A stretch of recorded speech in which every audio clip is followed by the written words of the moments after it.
Thanks, everyone. This is Ken Callahan, Head of Policy. Thank you very much for joining the HHS Lyme Disease Roundtable today. We have two different roundtables today. Roundtable number one is going to be on patients, practitioners, and partnerships. As a run a show, we have about an hour today for each roundtable, then a 30-minute break in between. And first off, this is just something that Secretary Kennedy has been very focused on, and the first Trump administration was very focused on as well. And thanks to Secretary Kennedy's leadership, made sure that we were going to convene everyone here today for this. So I'm just going to take it to Secretary Kennedy, who's going to give some quick remarks. Then we'll go around for introductions, and we have a few topics that we will be hitting as well today. Sir, I will kick it to you. Yeah, just first of all, welcome everybody, and welcome to all the panelists. As Ken said, we're going to have two panels today. The first one is going to focus on physicians and treatments and patients, and the second one on innovations. Both of them will last apparently an hour, or approximately an hour. This is something that I've wanted to do since President Trump offered me this job. My family has been directly affected by Lyme disease. I lived for 35 years in Bedford, New York, which is within the epicenter of Lyme disease. Every member of my family has had Lyme disease. I got Lyme disease in about 1986 when it was still very, very difficult to even get it diagnosed.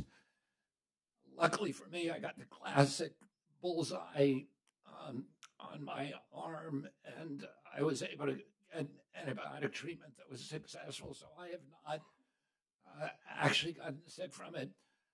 I had a son who that same year had Bell's palsy, so his face was paralyzed for almost a year. And you can imagine the heartache that caused a parent. I have another son who's had chronic Lyme disease and has gone through many of the periorations and experienced the kind of difficulties and the invisibility that patients who suffer chronic Lyme disease all across this country have invariably suffered. It is an invisible illness. For many years, this agency had a deliberate policy to refuse to engage with the Lyme community. And there were top officials in this agency who were saying that Lyme disease did not exist, who would dismiss patients as the symptoms of psychosomatic and send Lyme disease patients to psychiatrists, which you can't imagine a worse combination. These are people who genuinely are ill and are directed to find a psychiatric problem that explains their symptoms. And I've, because of where I lived, I've known many, many people whose lives have been destroyed by this disease, who go to doctor after doctor after doctor, trying to find somebody who will treat it. And one of the problems is that none of the conventional tests that are administered by physicians' offices in this country, whether blood tests or MRIs, whatever test, will not detect Lyme disease. And the physicians' community, at least until recently, has not been well educated about it. One of my sons recently, again, went to the Mayo Clinic and was, again, told to see a psychiatrist. And I can tell you this child does not need a psychiatrist. He needs help for his illness. And the same thing happened with chronic disease epidemic during the 1980s, where millions of people were told that they were not sick, even though they had clear symptoms of injury and disease. This agency, this day marks a milestone in this agency where we are recognizing that this is an illness. It's an illness that affects 35 million Americans. COVID also, long COVID, which we had a consortium recently, also affects 35 million Americans, and many of the same things that have happened. And we need to take the same approach that we're taking now with long COVID, which is to go to the physicians who are treating this effectively, to talk to the patients, to listen to people, and then to do gold standard science and to develop tests or diagnostics and then develop methodologies for treatment that are working. And one of the things that we're going to do is start a series under HRSA, a series of centers for excellence around this country, where we will identify the best diagnostics and we will identify the best protocols that are successful in the field and on the ground, so that patients who come in with these symptoms, we're going to do our best also to educate the physicians community, so that they will be able to direct patients to people who can help them. And, one of the exciting things is that we're seeing many of these clinics, many individual physicians who've decided to specialize in this illness who are actually treating patients very, very successfully. And the patients and the physicians are reporting excellent results. We want to standardize that. We want to make sure that every physician in this country can recognize the symptoms of Lyme disease and test for it, and then to direct patients to the best possible treatments. I'll say another thing. I spend a lot of my time, my life, in the woods, and that experience has now become hazardous across this country. I remember one day in 1987 when I stood in my bathtub and picked 29 ticks off myself. And that was typical in Bedford. If you went out into the woods and you were active, you would get covered with ticks. I was in Martha's Vineyard recently, and I learned that half the adult population of Martha's Vineyard now has alpha gal, the year-round population. So it's become hazardous now to go into the woods. And the MAHA movement is trying to get children to be active, to get them to go outside, to get them to experience nature, not only because that's going to benefit them physically, but also the spiritual connection that we get to God, to our own health and well-being, to the serenity that we have access to only when we're in nature. And now that's become a hazardous experience for people. And we've got to figure out a way to make it safe for children to go back in the woods again. And that's part of what we're doing here, and it starts with listening to patients. During the AIDS epidemic in this country, the NIH took the position that they were an ivory tower, that the solution was going to come from them, and they refused to talk to the physicians who were on the ground in places like Dallas and New York and San Francisco and Los Angeles, where physicians were developing ways of successfully treating the symptoms of AIDS. And those physicians were silenced, they were delicensed, they were censored, they were demonized and vilified. There was a movie made about it called Dallas Buyers Club. My uncle, was one of the ones who convinced Anthony Fauci to do parallel track clinical trials with those physicians on the ground to fast track the clinical trials of the remedies that were actually working to heal patients. And the agency here did that very reluctantly. They wanted to control and they wanted to develop the treatment. And they developed AZT, which probably killed more people than AIDS did, conceivably. Oh, it's not a good match. We need to start listening to the public. And that's what this agency is going to do. I want to thank, first of all, Congressman Chris Smith, who was the chair of the Lyme Caucus and who has been responsible for getting some of the funding that we need to make sure that this works. I also want to thank, is your name Bennett?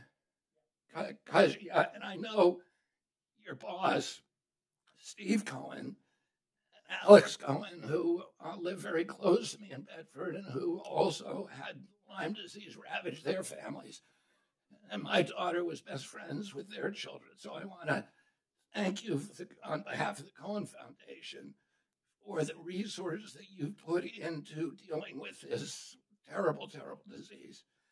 Without you, we wouldn't be anywhere near where we are today. So I hope you thank Alex and Steve for me on behalf of the agency. I also want to thank Congressman Morgan Griffin for joining us today, who's also been a leader on this subject matter. Thank you also to the subject matter experts, the clinicians, researchers, innovators, patients, caregivers, and thought leaders who are with us today. This is the latest roundtable building on the long COVID roundtables in September about invisible illnesses impacting everyday Americans. Today's event is more accurately to be called an action table because HHS is acting on invisible illness and chronic conditions like Lyme disease. The purpose of today is to elevate patient voices, advance people-first, data-driven Lyme solutions. Today, I'm proud to announce the renewal of the LymeX Innovation Accelerator, which President Trump launched in 2018, between 2018 and 2020. It's a partnership between HHS and the Stephen and Alexandra Cohen Foundation. This partnership includes a 3-year memorandum of understanding that will build upon the $25 million that the foundation invested into HHS in the first Trump administration, including the $10 million LymeX Diagnostic Prize and more than $107 million the foundation has funded in total Lyme science and infrastructure, including Lyme disease biobanks and the Lyme Clinical Trials Network. This announcement fulfills commitments made in the MAHA strategy report to address chronic illnesses that affect millions of Americans. HHS appreciates Dr. Ben Nemser of the Cohen Foundation for being here and for his leadership. Together, we are redefining the Lyme status quo. Lyme disease affects nearly 500,000 Americans every year. It is a bacterial infection transmitted by the black-legged tick and deer ticks, and cases have now been reported in every U.S. state in the continental United States. Lyme accounts for 82% of all tick-borne diseases and 77% of vector-borne diseases nationally. Tick-borne diseases more than doubled between 2004 and 2016 and continue rising. Children and those who work and recreate outdoors are at highest risk.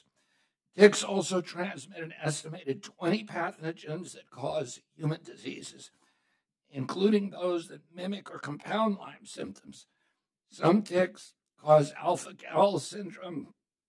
This is the Lone Star tick. That's the meat allergy. If you get bit by that tick for even 10 seconds, you could be unable to eat meat for the rest of your life. Unfortunately, Lyme disease diagnostics remain unreliable. Current tests fail to detect all stages of the infection, and up to 20% of patients experience persistent debilitating symptoms even after antibiotics. Research has been underfunded, misunderstood for decades, leaving families without answers.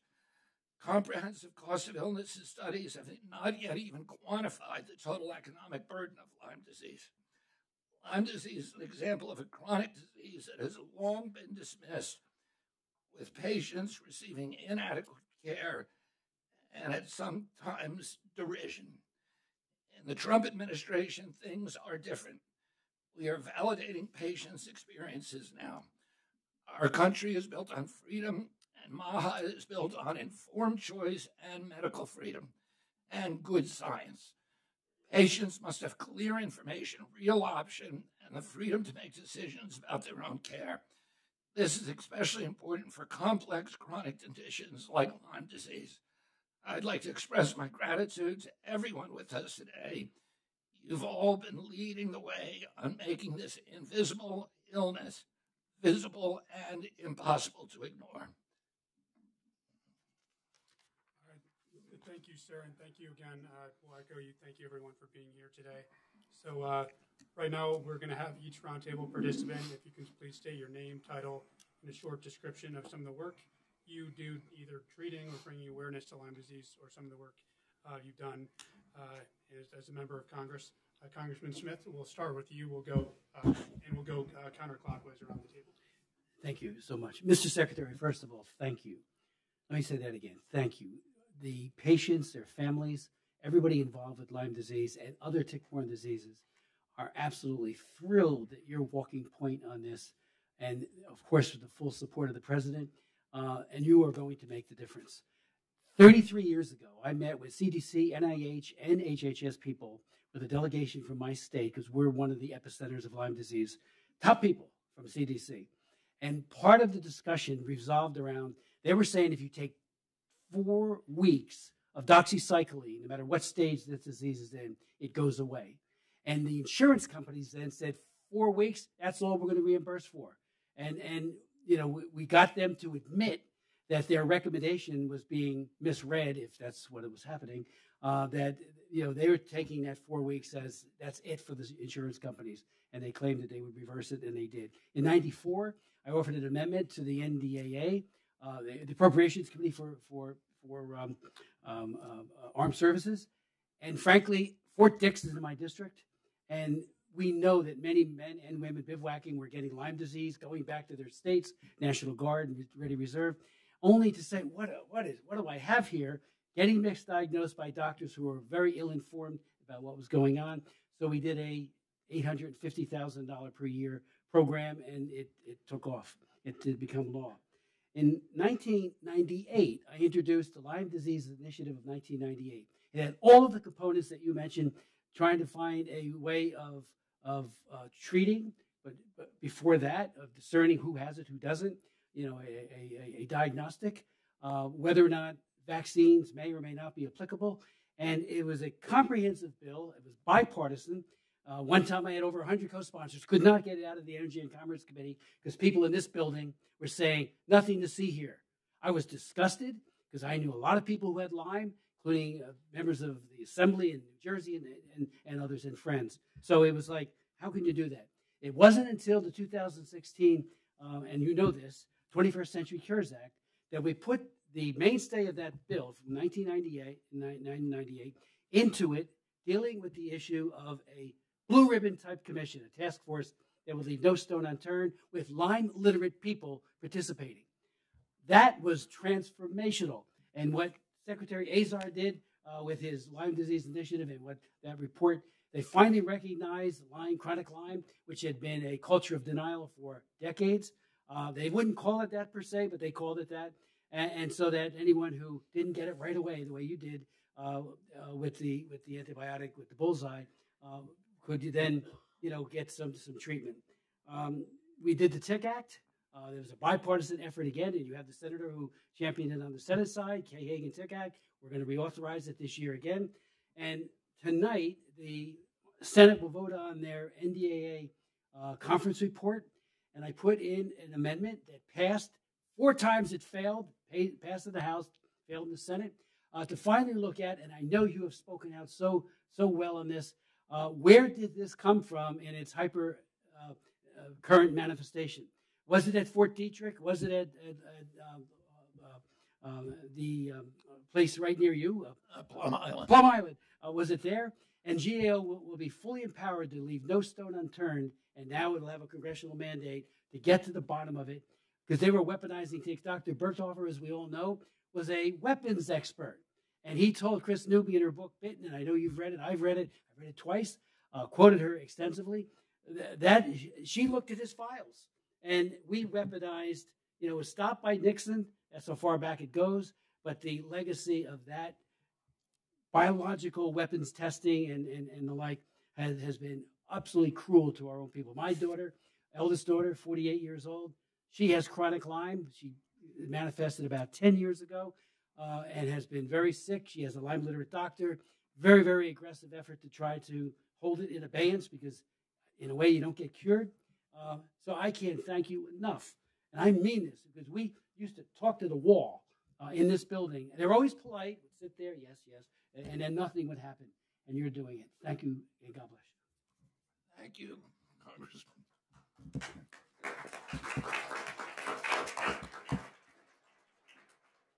Hello, my name is Dr. Ben Nemser, Chief Program Officer for the Stephen and Alexandra Cohen Foundation. First, I would like to thank Secretary Kennedy for hosting this historic roundtable. The Stephen and Alexandra Cohen Foundation is the largest nonprofit funder of Lyme and tick-borne disease research in the U.S. Over the last 10 years, the foundation has granted more than $110 million to the Lyme and tick-borne disease field. Since 2020, this includes a public-private partnership with HHS called the LymeX Innovation Accelerator. The foundation's approach is grounded in the patient experience. Our founder, Alexandra Cohen, has battled Lyme disease for many years, and she is the visionary behind our work. Personally, I'm a caregiver to my wife, who has endured Lyme and tick-borne disease co-infections for over a decade. The foundation has funded more than 70 projects, but for this discussion, I would like to highlight one, the Lyme Clinical Trials Network. Started in 2021 at leading clinical institutions such as Johns Hopkins, Mount Sinai, University of North Carolina, to name a few, the network conducts studies based on treatments that are working with frontline Lyme doctors and for other health conditions, and rigorously evaluates them in robust clinical settings. The Lyme Clinical Trials Network is designed to build evidence for repurposing medicines and other treatments so we can improve the lives of people suffering now. While the network is currently testing many treatments, they can use additional support to expand capacity and test more treatments so that patients and clinicians recommend to the network.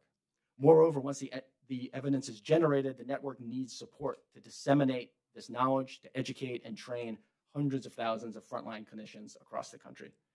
Better treatments for the 2 million people suffering from long Lyme or chronic Lyme are within our grasp, but we need to collaborate for maximum patient benefit. Thank you. Hello, everyone. First of all, thank you so much, Mr. Secretary, for inviting me to this roundtable. My name is Rachel Markey. I am a physician assistant and live here in Washington, D.C. I have been practicing medicine for 15 years now and working specifically with Lyme patients for 12. I started in Lyme disease working with a prior Lyme practitioner, and I didn't know much about it at the time. I was hopeful that I'd be on the cusp of, new science and new developments, and I'm sad to say that not a lot has changed since then.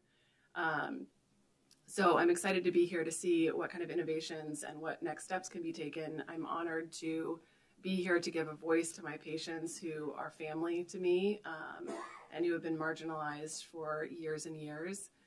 So thank you. Thank you, Dr. Markey. Good afternoon, Secretary Kennedy. Thank you. My name is Dovi Honig, founder of Life for Lyme, a patient, someone who suffers from chronic illness from Lyme. I myself have a similar story to what your children faced.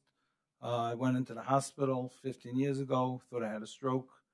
They dismissed me without any diagnostics. I went to a personal physician who said that that could be Bell's palsy and let's test you for Lyme. And he came back all excited to me, like it was like lighting 8 candles of Hanukkah the first day. You have all 10 bands, positive. I never saw that before. And he treated me, and after I was treated, slowly within the year, my whole body started deteriorating and falling apart. And we started doing some more research, and I learned about all different co-infections that ticks carry that we're unaware of, that the hospitals was unaware of, that the doctor was unaware of and didn't test me for. And I took tests for these co-infections, Bartonella, all these things, and I had every different type of co-infection. And we couldn't treat one before the other and learn about one before the other. From that, we established, since I have the Orthodox Jewish Chamber of Commerce, a big network of doctors, and we established a call center, and we started referring people who are suffering from different symptoms to be able to diagnose and explain to them, create a panel of different blood work they should take to be able to know that there's different co-infections. We shared it with hospitals. I created R&D papers. I met with governors, with the Secretary of Health from different states, and we showed them that this has to be implemented into the hospitals. So first of all, I want to thank you. We're working since last November, Secretary Kennedy discussing about creating this initiative, and you're true for your word. Dr. Oz, we met by the inauguration, the presidents, and we spoke about the initiative that me and the secretary was working about, and you embraced it right away. And a special shout out to Chris Smith, who's the oldest senior congressman who tirelessly effort working together with us on this and many other things. And it's frustration. I remember Chris telling me, CDC walked into my office and said we failed in Lyme. And I just want to finish with a takeaway of prevention, because I'm not a doctor, but we do have the biggest referral department, and we saved tons of, over 30,000 people we serviced already. Prevention, number one, is that immediately, I suggest within 30 days, to have the CDC guidelines updated with co-infections that exist and with those symptoms that exist to be distributed to all hospitals and doctors. Because regardless, until we come to a solution, at least let them know to test for what symptoms, because they're oblivious to they're letting people out without proper diagnostics, what they get sicker and sicker from. Number two is awareness campaigns. What we do, Life for Lyme. I do billboards, spend tens of thousands of dollars a year, papers, awareness, flyers all over the place. We focus on hospitals, doctors, and we focus on the public. If you have these symptoms, suicidal symptoms, if you have fatigue, if you have brain fog, if you have all these different symptoms, get tested for not just for Lyme, but for all the other different co-infections. And we share that, and we print out all the co-infections awareness. So there's two elements, and the doctors and the hospitals have to be educated, and the patients have to know what to look out for. That's going to save lives. You at least know that people will be able to tap into what's doing. And the third thing is insurances. Insurances, it's killing families. We deal daily with families, breadwinners, who are suffering from Lyme disease. Now it's called this. It's called. It mimics all different diseases.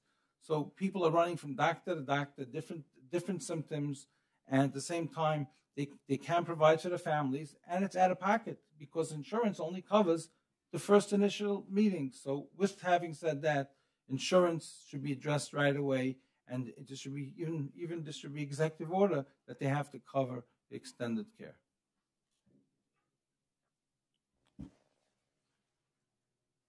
My name is Stephen Phillips. Thank you very much for inviting me to speak today. Good afternoon.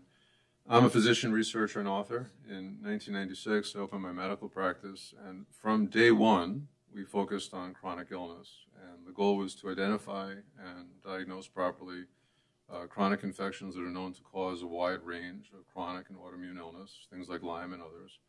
And that's what we've done. And my practice has been exceptionally effective at getting patients off of disability and back to full lives.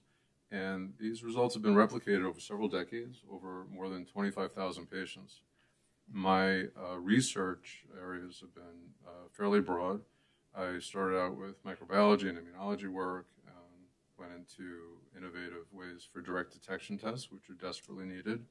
And my most recent research area has been in drug development, where I've worked with people at Stanford to formulate a new drug candidate, and it's been the final throes of testing at Tulane University. And I'm really privileged to serve on the scientific advisory board for the Bay Area Lyme Foundation, which has funded $40 million of research that's been some of the best in the field. It's the most patient-centric, most innovative, and really the most impactful. I'm also an author, a co-author of Chronic, which is a best-selling book on chronic illness, and it details my story, and it's really a distillation of the decades of research and my medical practice and what I've accumulated knowledge. And I'm a best-selling author on Substack, and it's called Zero Spin. So like others here today, my family and myself have been devastated by these infections. I was motivated to open my practice, not because I got Lyme in med school, but yeah. Oh, sure.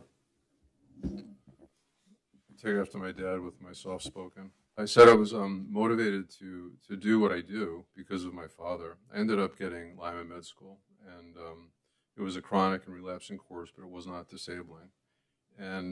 But what I did learn through my studies, because I took all these electives in Lyme at Yale, and I realized that my father was most likely suffering from undiagnosed Lyme for more than 20 years. So he had an insidiously progressive dilated cardiomyopathy. He was given 6 months to live. They were putting him on a heart transplant list. And I went to the cardiologist and I said, can we test him for Lyme? And the guy refused. And I was thrust in this very unfortunate position to try to have to desperately save my father's life. And fortunately, he responded really beautifully to antibiotics, and his heart function normalized, and he lived another 25 years. And in 2010, I came down with an absolutely devastating illness related to Bartonella, which I sustained from spider bites while sleeping in my bed. And just for the sake of brevity for these introductions, I won't go into the full details of all that, but I would like the opportunity during this roundtable to, paint the four corners of the problems, because after 30 years, they're pretty apparent to me now, and to hopefully present some potential paths forward of how we can get this situation taken care of. Thank you, Dr. Phillips.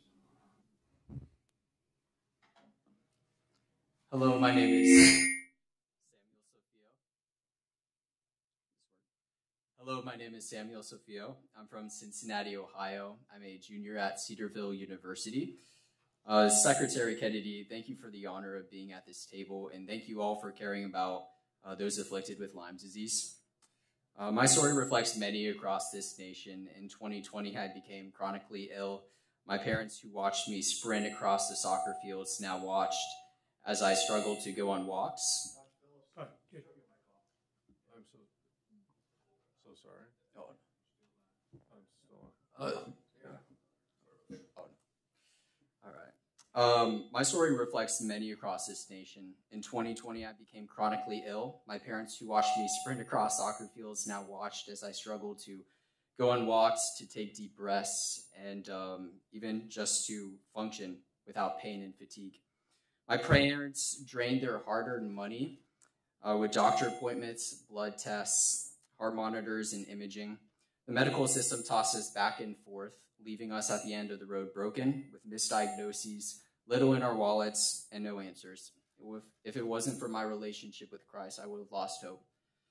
I've been fighting Lyme disease for more than 5 years. Currently, I'm being treated by Lyme provider Carrie Hodges. I'm very thankful for just the blessing she's been in my life. She works with long COVID doctor Jordan Vaughn.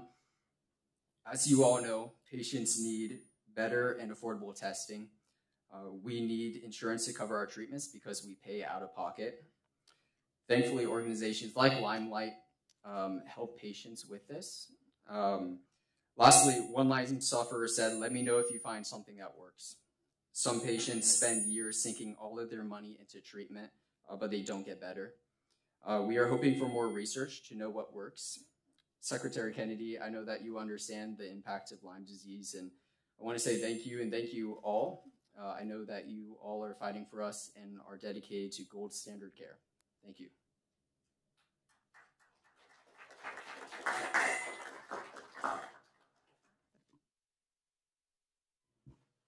Good afternoon. My name is Olivia Goodrow. I'm 21 years old and I have been battling tick-borne diseases for 14 years now.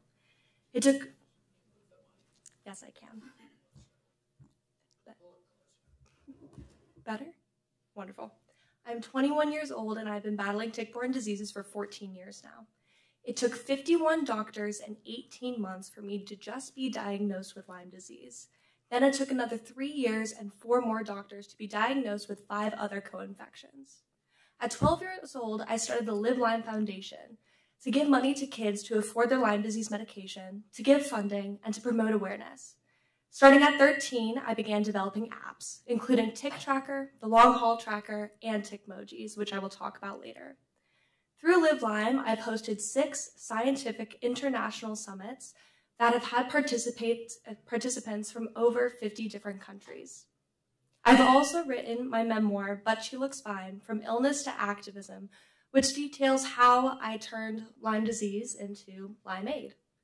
Lastly, I am a junior at UCLA, and I am working with renowned scientists on rapid diagnostics for tick-borne diseases.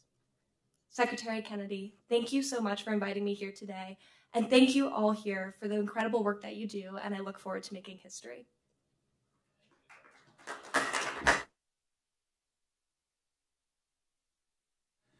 Hi, thank you so much for convening this meeting. My name is Lyndon Hu. I'm an infectious disease physician at Tufts University.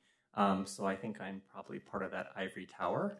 But I will be the first to admit that we have not, in the 25 years I've been doing basic science, patient treatment, and clinical science, been able to come up with satisfactory answers for patients and cures. And I think we need to do better. I will say, though, that I am probably the most excited I've ever been during my career at the opportunities we have to actually solve this right now. Science, and that's thanks a lot to people in this room, at this table, and also in the audience here, in terms of bringing attention, focus, and funding to this problem. And I think we're at a very unique point in science where we now have the tools to do things. Traditionally, we've done science, in very precise, elegant ways, looking at one potential hypothesis at a time. But now, with the technology that we have, we can do what's called unbiased science and look at all the hypotheses at once and have the patient and the patient data tell us what's the important thing to be looking at. So to that end, I'll just mention two things that we're involved in at Tufts. One is an NIH-funded study to enroll 1,000 patients with Lyme disease so that we can put them through all these what are called multi-omic tests and come to some answers with that.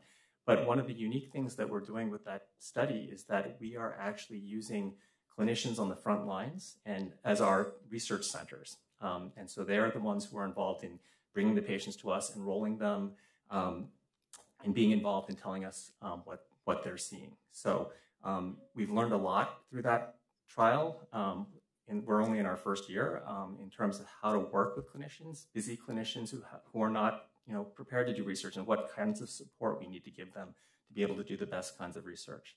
The other thing I'll just mention quickly is that we're also involved in a drug repurposing study. We've just completed screening 50,000 compounds against Lyme disease, many of which we found active are actually very common, safe medications. I'm not sure where we're going to go with those eventually, but the idea is that we are now taking that. We're on our way to 100,000, and we are going to take that, feed that with our collaborators into a machine learning artificial intelligence model where we can then screen virtual libraries of hundreds of billions of compounds quickly to identify the parts of the ones that we actually screen physically that are the most active, because repurposed drugs are not designed for treatment of Lyme disease. But if we can figure out what makes them active using machine learning, we can develop better drugs for that. So I'll stop there, and thank you so much for convening this. Thank you, Dr. Hu. Thank you very much. I'm Morgan Griffith. I represent the 9th District of Virginia, which is southwest, western, and parts of central Virginia. Needless to say, we are a hot spot, like so many others, for tick-borne illnesses, and cases have been increasing. Lyme disease is devastating, and Virginia Tech in my district is doing some research to understand the prevalence and gather more information into Lyme disease and other tick-borne illnesses. I would be remiss, and I think we all agree, that Chris Smith has just done amazing work, and I'm hopeful that we can get his Hagen Tick Act through the Energy and Commerce Committee. As chairman of the Health Subcommittee, I will do everything I can to get it on there early. We got a little slowed down by the shutdown, but hopefully we'll get this done next year. That's important for those who want to use a vaccine. FDA is working on clinical trials on a vaccine for Lyme disease. For what that's worth, we'll see what the studies show. The repurposing of existing medical compounds, any way that I can help on that makes perfect sense. Use things that we already have tested on the human body as being safe, and let's go forward with that. I will tell you, and I'll switch gears just a little bit, you mentioned alpha-gal. I will tell you that too, it's not, in most cases, it's not nearly as devastating. But good doctors out there in the field, people paying attention to what's going on. I have long had allergies. So I have my, at that time, infant, relatively young son in with me seeing the allergist. And my allergist, Dr. Saju Eben out of Roanoke, Virginia, said to me, have you been having any problems lately? I said, well, I've been following my diet strictly. I'm not eating the things I'm not supposed to eat, but I keep getting an upset stomach and I can't figure out why. This would be about 2010, maybe 2011. He says, let me do a test. Sure enough, I have alpha-gal syndrome. Now, I have a very mild case. It causes some stomach upset. But as we had discussions over the years, he told me that there was a case that he was aware of, I'm not sure it was his, where a lady kept breaking out in hives, going into anaphylaxis. And it turned out to be dryer sheets with beef tallow. So some people have severe reactions. Mine, it's annoying, but it's not severe. I kept telling my other son, who's a teenager, that he needed to be careful going out in the woods. You mentioned that, Mr. Secretary. He's big on hunting and fishing and bow hunting. You name it, he does it. I said, don't wear your shorts, wear long pants, protect yourself. And so I'm kind of excited that you mentioned we've got to get word out there on prevention as well for all of these tick-borne diseases. Fortunately, he has not contracted any of the diseases as of this date, but he wouldn't listen to Dad. But when his best friend came down with alpha-gal, all of a sudden, I haven't said anything, but I notice he's wearing the long pants now, Mr. Secretary. Dad's experience didn't help him, but his best friend did. But these are things that we can work on as we go forward. And last but not least, since we've got a little bit of a platform here, I'm going to mention Revivicor. I'm kind of excited, and I'm going to. The poor dog can't wag his own tail. I'm going to wag my tail a little bit on this one. I have no interest in Revivicor for those who worry about it. I don't own any stock. It's a company that does medicinal stuff. It does organs. In order to transplant organs from pigs and cows, they had to take out the alpha-gal protein genetically from those animals. And I suggested to them in early 2020 that they look into having their product that they originally designed, the genetic work in my district, and look to the FDA to see if they could get it approved for food. In late 2020, they got it approved. There's an alpha-gal safe pig product out there, but no major supplier has picked up the license on it. But it's out there for those people who suffer from that. So that's a minor one. But then I asked Davis Michaels, who does incredible work for me in my office, to come up with a list of all the different ones. And we know everybody knows about the big three: Lyme, alpha-gal, Rocky Mountain spotted fever. But my goodness, there's close to a dozen, if not more, diseases. And I'm learning so much listening to all the co-infections and so forth that are going on here. That's why this hearing or meeting today is so important, Mr. Secretary. Thank you so much. And as chairman of the Health Subcommittee of Energy and Commerce, I'll do whatever I can to help move these things along, not just Chris Smith's bill, which he's been the champion on for years and years, but anything else that we can do to improve situations on lots of diseases. But today we'll focus on tick-borne illnesses. And thank you so much for doing this. And I yield. Thank you, Chairman. I asked Dr. Oz to come here to talk about some of the funding options for Americans who may get sick. First off, let me make it clear to all of you, if you didn't already realize it, that this Sentinel event, this roundtable online, would never have happened if it wasn't for Secretary Kennedy sitting calmly next to me, not being so calm all the time, taking a he looks mild-mannered here, but you get him going on things like Lyme, and it gets him agitated for a very good reason. The massive ship that is HHS, even with a great captain, cannot change direction unless he's barking about it all the time. And I learned early on that when you mix medicine with politics, you know what you get? Politics. There's no more medicine left. I learned this on the show when I began talking about chronic Lyme, and I've had many of the folks around this table, either on the show or I interviewed them around it. Dr. Phillips and others have come and joined, and with blue chip pedigree, with great efforts to try to explain what's happening. They get no respect from academic centers frequently, but in generally from the medical community. And the question, why is that? And there's a quote as you walked into this building from Hubert Humphrey, and he says, the moral obligation of government to take care of those living in the shadows. And folks who suffer from chronic Lyme are indeed living in the shadows. Many of you have witnessed it. I certainly have. But when I began to recognize that the boards and the other groups that drive this process, and insurance companies, of course, are are incentivized by these boards taking a strict stance with a limited amount of time for treatment and thus forcing people into diagnosis that might not truly represent them, you begin to realize you need powerful allies to make change happen. The Cohens were friends of mine, and Alex actually was born at my hospital many years, not that many years ago, a few years ago. But she and Steve have been very supportive of this, but it takes people like that who appreciate this. But I'll tell you, going to those events, you realize that there's a volcano of activity ready to erupt amongst people who are frustrated, angry that this has not been addressed. As Congressman Smith said, when you're talking to the wall, nothing happens. After a while, you realize that it's not an accident. There's an active desire not to hear the story get loud.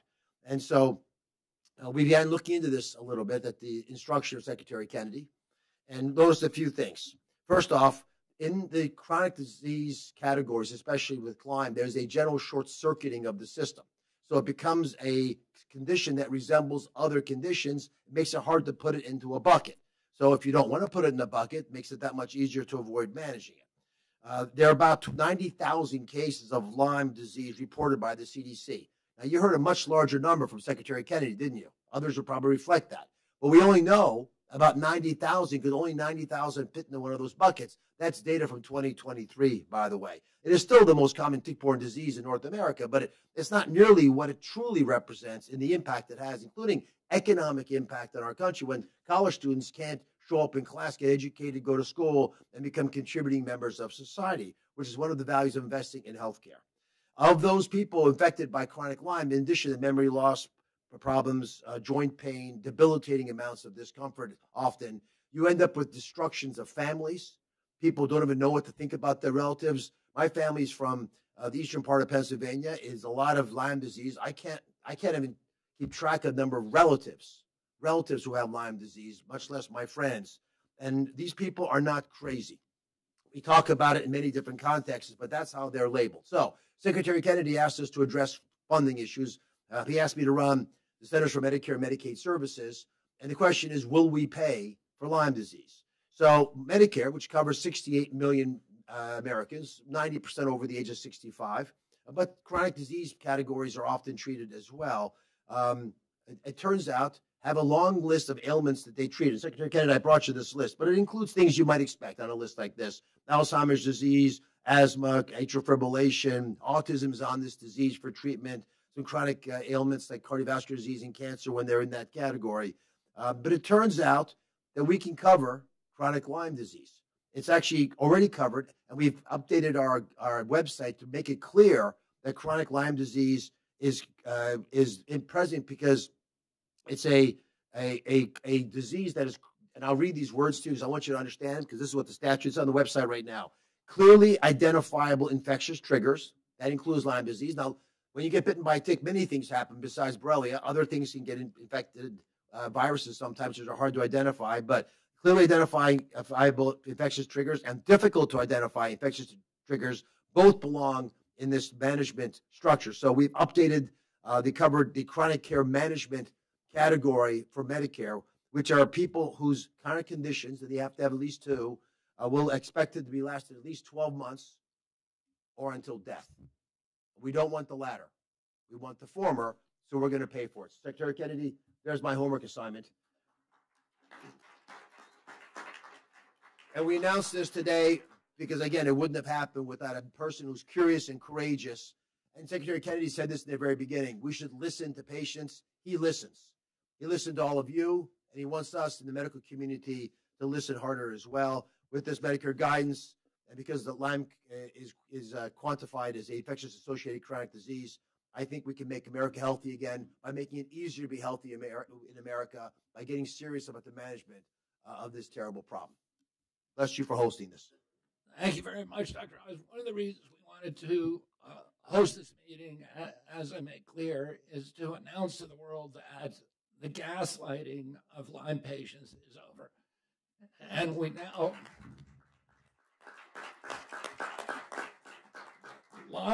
incidentally, Lyme and COVID are the numbers 6 and 7, respectively, chronic disease in this country after diabetes, obesity, cardiac disease. So the burden is enormous. And the economic costs have not been quantified anywhere, but as Dr. Oz said, there are all kinds of collateral costs when people can't work, when families are destroyed. And I've seen the pressure that it puts on families when you have a child who's chronically ill, who has brain fog year after year. I think my son has seen more than 51 doctors. And that's what happens. That is the story. That is the odyssey of American kids who are motivated to find a cure, to find a remedy, and who are relentless. They're going to see doctor after doctor. And I'd like to do something in the short time that we have left, and I wish I could spend 2 or 3 hours with this panel. We have another panel coming up on innovation, but I'd like each of you maybe to go around and talk about the most exciting innovations that you're seeing right now that might give hope to people, to patients who have Lyme disease around this country. And maybe I could start with Dr. Hu. I think we're seeing an explosion in new diagnostics that are coming through. And as you mentioned, I think diagnostics are the start of all of this until we have a diagnostic that allows us to clearly separate out patients. Because I think the general, and is it okay if I do some non-scientific justified speculation? But I think many people think that Lyme disease is probably not just one disease, that people get there through different pathways, that there are different things that go on. And until we have tests that separate people into the different subgroups of Lyme disease, we won't be able to really test the treatments that are appropriate and going to work on them. And when we lump people together and test a treatment, it's not going to work in some, it's going to work in some, but it washes out, so you can't tell if anything's working. So I think the new coming diagnostics are terrific. I think there's a lot of new coming things in prevention so that we can prevent some of the people from suffering the way the people at this table have. So I think those are really exciting in terms of some of the new preventative things that are coming down the pipeline that are kind of innovative and not been tried before. So, things in terms of our group is working on narrow spectrum antibiotics that can be taken for long periods of time to prevent disease, but could also be used to try longer term therapy, because all of our tests for chronic Lyme disease have been done with pretty short term antibiotics, like a couple of months. So if we had something safe that we could use for longer periods of time, we could really test these hypotheses and see if they work. So those are some of the exciting things that I see coming down, and one of the reasons I'm really excited about this point in time for all of us.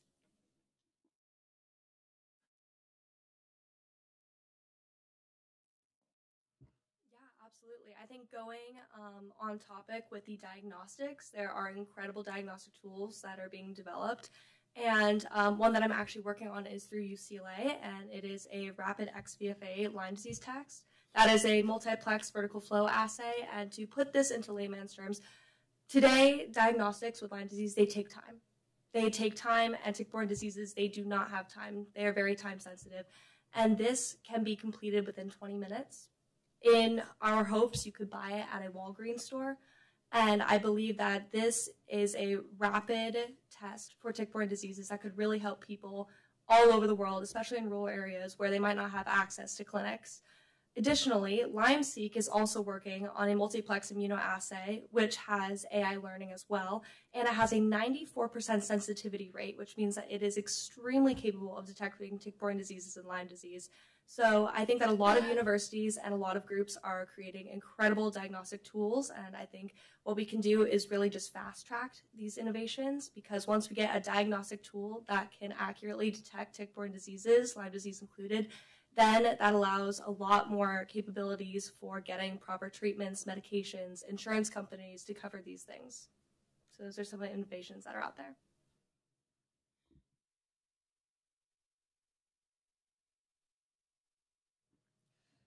I think, at least from a patient standpoint, there's a lot of uncertainty. You're waiting there day after day after day. For me, 1,400 days. With a lot of uncertainty. What's wrong with me? And I think just having an accurate diagnostic tool would benefit us a lot. And of course, like I said before, patients spend all their money in many years into treatments only to find at the end of the road that it didn't work and you're out of money now. So I think something that's a guideline or a focus that helps patients know, okay, this treatment is the best possible treatment for you based off of this best possible diagnostic tool.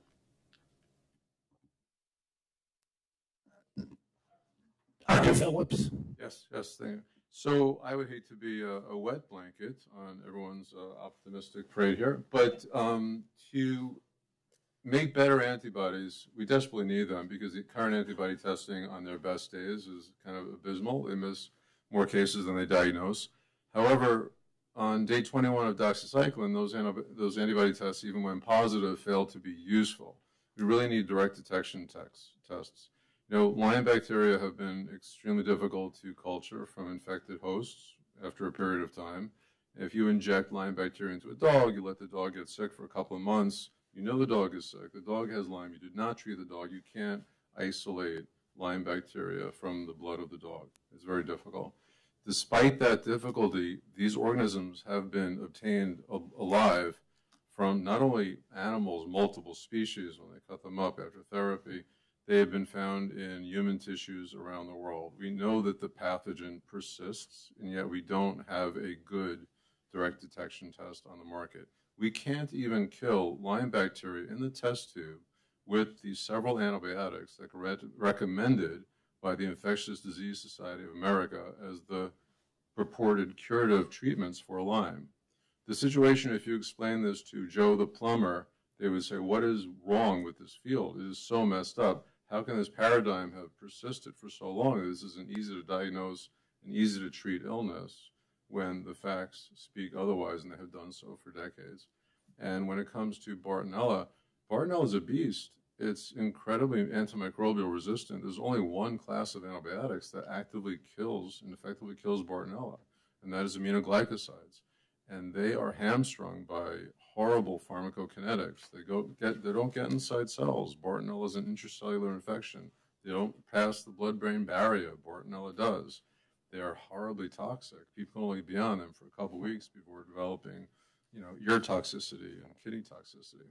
So when I say, what's exciting going forward, I can tell you that I do think that in the next couple of years, there'll be the opportunity for AI-designed drugs and small peptides. I know that there's good research going on at Duke with a subset of screening, like high-throughput screening for small molecule, finding that's, funded by the Cones and also originally by Barry Lyme Foundation. So that's optimistic there. But the other thing I wanted to mention is that a couple of people have said that Lyme can mimic this disease and mimic that disease and what have you. And when I opened the doors, one of the first things I noticed that people were coming in with diagnoses of fibromyalgia and rheumatoid arthritis and lupus and multiple sclerosis and ME/CFS, and patients were getting better from these various conditions. So if it mimics a condition 100%, and Lyme and these other infections are known to be able to mimic these other conditions, then by definition, it's causing these conditions. This is a broader issue than people, I think, realize. This is not just about Lyme in the way that people think of as Lyme, but I think that these other conditions, like there are over a dozen studies, randomized controlled trials on rheumatoid arthritis, showing that antibiotics work and placebo doesn't. The critics of these studies will say, well, some antibiotics have anti-inflammatory effects, that's why they work. No, they've also done the studies in antibiotics that are completely devoid of anti-inflammatory effects. There are multiple open-label trials on multiple sclerosis showing that antibiotics help multiple sclerosis patients when standard MS therapies have failed. And I can tell you from my personal experience over 30 years, I've gotten quite a number of patients with these conditions to get better after standard therapies have failed. So that's the only thing I would like to add to the commentary. And pardon me, Goofy, we have just as a heads up, we have about 10 minutes or so we'll need to keep the remarks short. Thank you. Secretary Kennedy, I just want to acknowledge on the surface that you are the innovation. Recognizing Lyme disease today, what you've done made history. Without your recognition, all these solutions, doctors, and many doctors deny Lyme disease as a myth. Today, what you've done put it out publicly is the innovation. And Dr. Oz, for you incorporating Medicare to cover extended care is innovation, because this is the surface before we go down to all these solutions. And I want to applaud you for that. And I just want to ask you, how do we get other insurances to mandate them to follow in your direction? Private insurance will often cover Medicare decisions, and there's obviously a desire to treat chronic illness, but Dr. Phillips is really addressing the problem. If you don't know what you're paying for and you don't think it really works that well, you're not that incentivized to treat it because you don't get the benefit of a patient getting better. I actually did not realize that glycosides were the only way of getting to an intracellular organism, but that is mission critical, because we argue about 21 weeks of IV this or that, but if the patient's still sick afterwards, and you go to any of the Lyme events, you'll see a large number of patients who claim that they've been through every treatment possible: hyperthermia treatment, hyperbaric treatment. In surgery, there's an adage that if you have more than one operation to treat a disease, you don't have a good operation. Because if you had a perfect operation, you wouldn't need two. There's probably 25 Lyme treatments, which means none of them are really that effective, as much as we'd like. If you cobble them together, perhaps you can get the results, and anything's better than nothing. But the insurance companies need a bit more confidence that we have better approaches. That leads back to awareness. Thank you. Some of the exciting aspects that I've seen, in my practice, and also listening to all of you speak, is, the possibility of having better diagnostics and research, money going into research, that is going to help legitimize this, disease, this diagnosis. The aspect of that will impact me and therefore impact my patients is lifting the barriers to the clinicians. I think the biggest problem that I saw when I worked in internal medicine is I was given 15 minutes to talk to a patient, and that's not enough time to take care of anything, really.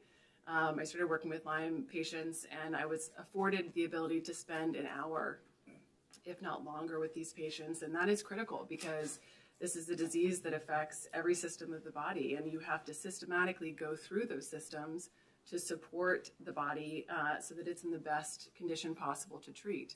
I, in my practice, have approaches from both Eastern and Western medication or medicine to help holistically treat the patient, which I think is incredibly important. I also feel that, there's a lot of limitations on utilization of long-term antibiotics. We, at my practice, use pulsed antibiotics in hopes of reducing resistance as well as giving the body time to detox and not create further issues down the road in regards to gastrointestinal problems. But I think the innovations that will occur, hopefully from this roundtable and future roundtables, will allow me to do my job that much better. So thank you. Thank you. I'll be brief. Two things. One, tissue analysis. Oftentimes in patients, Lyme disease is not flowing through the blood, but that's the only place that we typically test. And so a lot of research done by Dr. Amy Peral and the audience is looking at tissue reservoirs to seeing how the pathogens may be harboring there, that we can understand the etiology as well as a potential diagnostic tool. And then second, I think just for everyone here as well in the audience, we've been talking a lot about long Lyme, chronic Lyme, and jumping into the deep end. If you need a good summary, I would recommend the award-winning documentary, The Quiet Epidemic. Goes through a lot of the history of Lyme and all the difficulty of patients, some of the innovations. So I think that'll be a really great place for folks to start. Thank you. Mr. Chairman, Mr. Secretary, thank you so much again. Duvie, thank you for your great work in Lakewood and around that area, which is in my district. And Morgan, we now have a chairman of the Health Committee who is totally committed to Lyme disease. In the past, when our bill would come before that subcommittee, it was killed each and every year. The gentleman from my own state of New Jersey, Frank Pallone, he was chairman. I lobbied him, asked him, appealed to him, and he would not bring up the bill. And the mainstay of that bill was the Blue Ribbon Commission, the task force, to finally look at all of these in a very dispassionate way. Having your leadership, Mr.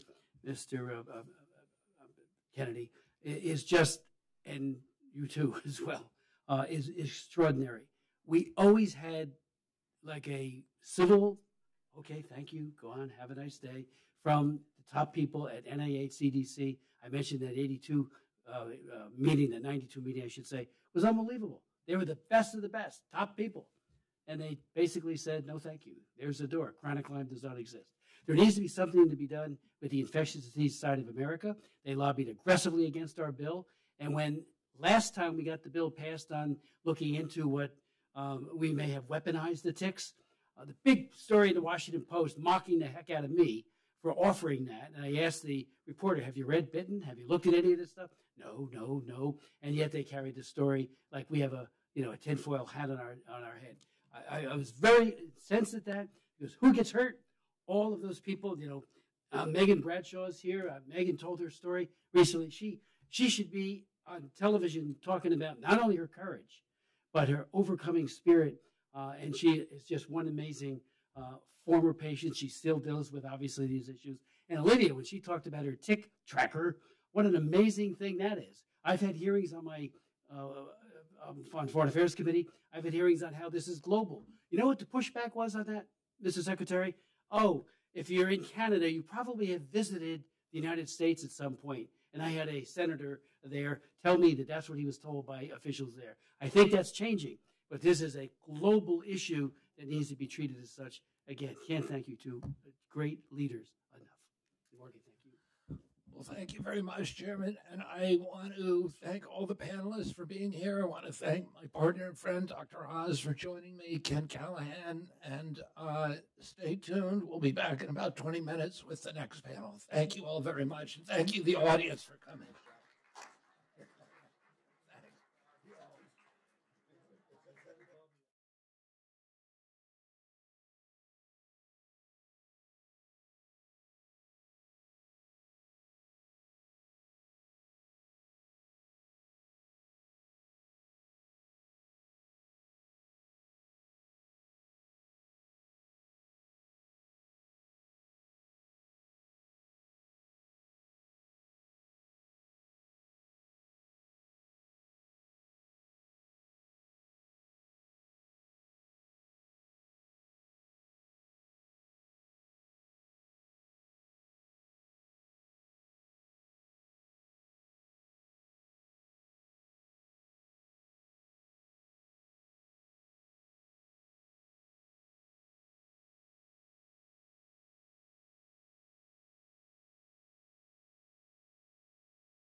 Welcome back, everybody. This morning, or earlier this afternoon, we had a panel of physicians and patients, and we focused on those issues. This afternoon, in this session, we're going to focus on innovators. And I want to thank all of the panelists for being here. I'm very excited to hear some of what you're going to tell us about what is on the horizon. And I want to start by introducing Senator Suzanne Collins from Maine, who's had a long, long history of leadership on Lyme disease. And she was one of my inspirations for getting this panel up and going. So I want to start out by allowing you to introduce the group. Thank you. Well, first, Mr. Secretary, let me thank you for shining a spotlight on this disease and convening this roundtable and inviting so many people who care so deeply about being here. It's also wonderful to see one of my constituents, Dr. Honey, who is part of this effort as well. We've talked many years ago, and it's wonderful to see her today. The state of Maine had a record number of diagnosed Lyme cases in 2024. It was 3,218.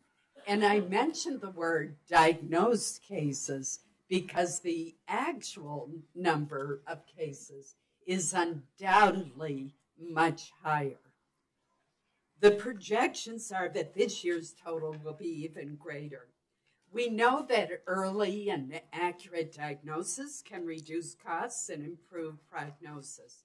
The problem, however, is that there are still few effective diagnostics on the market. The Lyme Innovation Accelerator, or LymeX, is an essential tool to help identify and develop next-generation diagnostics. So I commend HHS for its commitment to re-energizing LymeX, accelerating the research on tick-borne illnesses.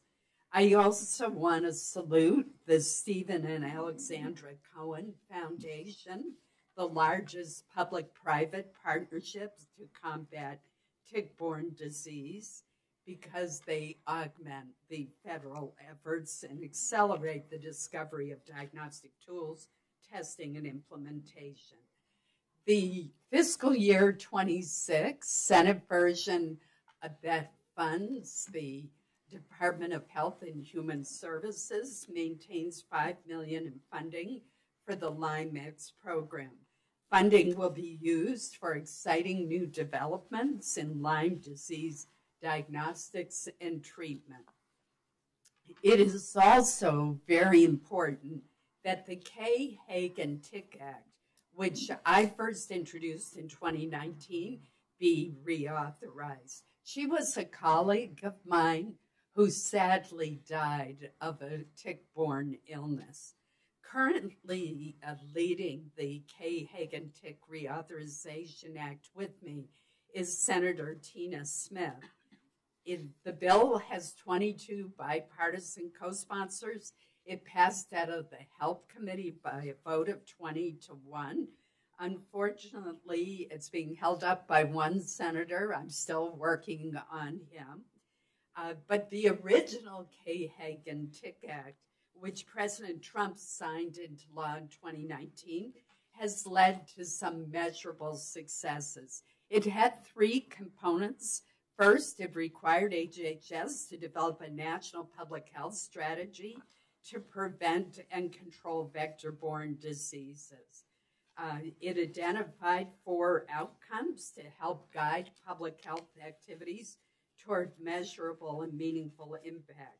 And one of these outcomes, eliminating deaths from Rocky Mountain spotted fever, has been achieved. The national strategy also calls for the number of laboratory-confirmed Lyme disease cases to be reduced by 25% by the year 2035.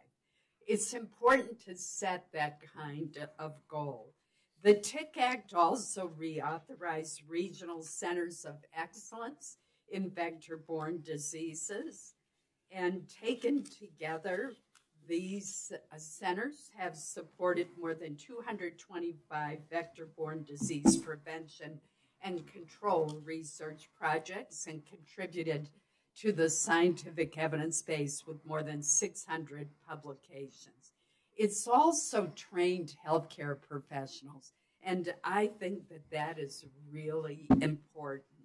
Finally, the TIC Act funds CDC grants to state and local departments. That was $19 million across 65 jurisdictions. Thanks to the TIC Act, the number of jurisdictions able to report tick surveillance data increased from only six health departments in 2019 to 44 in 2025. It's very important that this bill be reauthorized so we can continue our work. I do want to mention with a bit of pride some work that the state of Maine is doing, and then I will conclude, I promise. First of all, the University of Maine has a tick lab. It is so important because we have so many people who work in the woods each day. Think of our loggers, think of our game wardens, for example. And the University of Maine has developed this little tick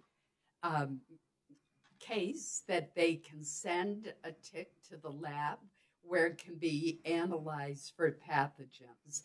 I think that's really important. They also do a lot of education, teach people how to check themselves for ticks, although I will admit that my husband and I still have not figured out how to easily identify ticks on our black lab, who is very fond of bringing them into our house and transmitting them to us. Just to give you an idea, the tick lab at the University of Maine tested nearly 5,000 ticks from all 16 of Maine's counties and 398 towns. So it has been extremely effective. In addition, one of the most important tools that I hope we'll continue to research to combat Lyme disease is a vaccine. We did have a Lyme disease vaccine on the market in the early 2000s, but it was pulled. As Lyme disease cases have skyrocketed, I think that this is something that we need to continue to investigate with clinical trials that are currently underway at Maine Medical Center's Institute for Research. So I look forward to continuing to work with the HHS, and again, I'm grateful to the Secretary for inviting me to participate today. Thank you. Thank you very much, Senator Collins. Senator Collins has to leave, has a heart out. Thank you. Thank you. She has a heart out at 4:10, so we're going to have to let her go. I'm going to turn this over now to my Deputy Secretary, Jim O'Neill, who is going to introduce the panelists. Thank you very much, Mr. Secretary, and I'd like to echo the thanks for Senator Collins for her longtime leadership on this issue, which has had tremendous value and given a lot of momentum and encouragement to many of the other people in this room. All Americans deserve to be healthy and happy and prosperous, of course, including Americans with Lyme disease. People with Lyme disease also deserve respect and acknowledgement that they are truly suffering from real disease. And we are all working to make that happen as well.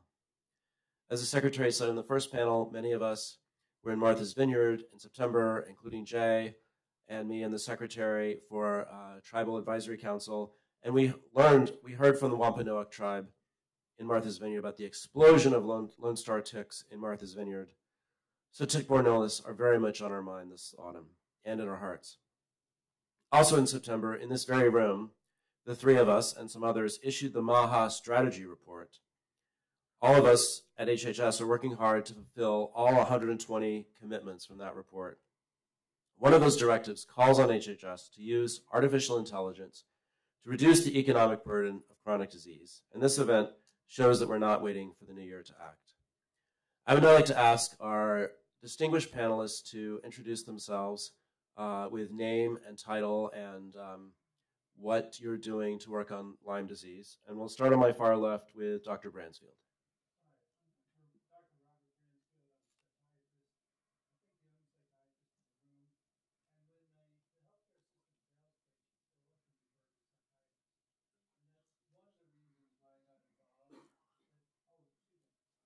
All right, I'll start over again. Okay, all right. I'm Dr. Robert Bransfield. I'm a psychiatrist in New Jersey. And when a healthcare system fails someone, they often are referred to a psychiatrist. And that's one of the reasons why I'm here. I've been treating thousands of Lyme patients over a span since 1973 when I saw my first Lyme patient. And in treating thousands of patients, I've learned from my patients, and a good part of my research has been based on that. Some of the articles that I've done have focused on some of the areas that have been overlooked. There's right now 650 peer-reviewed journal articles on the psychiatric manifestations of Lyme disease, and also some with cognitive impairments with dementia. That's on the table there if you want to read it. So there is a strong amount of evidence, goes back to 1952. Now, in working with these patients, I found there were some neglected areas. One area is trauma related to being lost in the healthcare system, post-traumatic stress. Another thing I worked on is substance abuse. People with chronic Lyme who were inadequately treated, 12-fold increased risk of substance abuse. I've also worked with autism, done 8 articles on Lyme-related autism. It's not just Lyme, but there's 20 infections that I see associated with autism. It's a infection, genetic susceptibility interaction that's immune-mediated. Then I've also worked with people with suicide. That was an overlooked area, and that comes up a lot. People don't die from Lyme disease from arthritis. They die from suicide or drug overdoses. I've also worked with patients who are violent. That's been a big issue. And homicides, dealt with homicides, tried to prevent them as best I could, wasn't always able to do that. And then a big thing in looking at Lyme disease is that it's a clinical assessment is more critical. Right now, these are complex interactive infections. There isn't a simple lab test. And in psychiatry, we don't make a diagnosis of depression or anxiety with a lab test. We make it with a thorough clinical exam. Sir William Moser said, if you listen long enough, the patient will give you the diagnosis. And that's what we have to do. And we really can get that. So I've developed a clinical diagnostic system that anybody can use. And I've also developed some educational videos that are on the internet that anybody can listen to learn about that. It's good to educate other mental health care workers in this area. Now, my recent journal articles, one was looking at the entire connection between infectious disease and mental illness, and that was one article. Another article, which I did with the Lyme Biobank out of the Bay Area Lyme. In that case, we had a patient who was on my waiting list, and he was a case where he was inadequately diagnosed, inadequately treated, and then he went on to chronic disease, and he got lost in the system, couldn't get help, turned towards substance use. That made things worse, became psychotic, killed his best friend, and killed himself. And then we did an autopsy. We found evidence of persistent infection in his brain and body that helped explain why he acted in the way he did.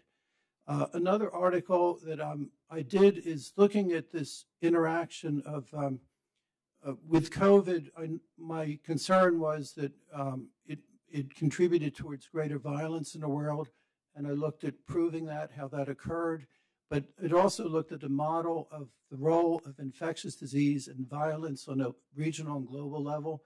And if you look at the map, where there's more infectious disease load, there's more violence. And you see that in different conflict zones. In higher equatorial areas and higher altitude and higher latitude areas, there's less vector-borne disease and less violence. Particularly in equatorial areas where there's compromised environments, you see more violence. So a lot of it is a ecosystem problem where we have to look at the whole pattern of how that ecosystem evolves, the pathogens, the vectors, and how the disease evolves. And I think that's very critical. That's not exactly Lyme disease, but it's related. But my work looking at the infection with these patients brought me to that. And I think we have to also look at the fact that this is not just an American problem, it's a global problem. And other countries follow the lead of American healthcare, but they also follow our mistakes. And that's been a big problem. I've seen it with in going to other countries and talking with people there. It's a problem in Australia and Poland, in Eastern Europe and France, where they have this very restrictive criteria. And I think if we can be more clear in broadening out the definition of Lyme disease, it won't just help here, but it would help in other parts of the world, and I think it would help with global stability as well. So it's very difficult dealing with this, but I think we can make some progress. But I think we have to look at diagnostics, not just as blood work, but we have to do it clinical diagnostic systems where there can be screening. You can do rapid screening, and then you do more detailed screening. The most detailed screening I do takes 2 hours to do, and I look at 280 different symptoms, but you don't start out that way. You start out more with a screener, and then you expand from there. And I think that we have to help people today. In my past week, I had 2 people that were homicidal, 2 that were suicidal, 1 that was psychotic with an autoimmune encephalitis. We have to help these people today. We can't wait till these things evolve. There's a great urgency. So on behalf of my patients, and one other thing I get involved with is the legal, the legal aspect of Lyme disease on various levels. That's a significant thing that comes up a lot.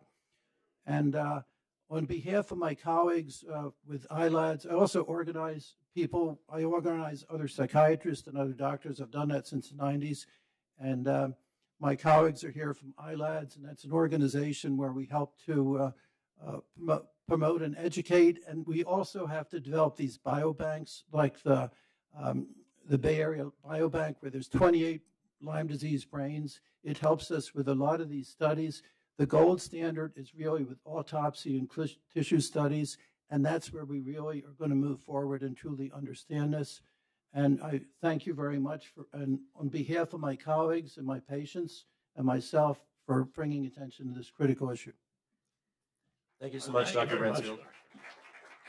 Dr. Patterson. Yes, I'm Bruce Patterson. I'm a viral pathologist.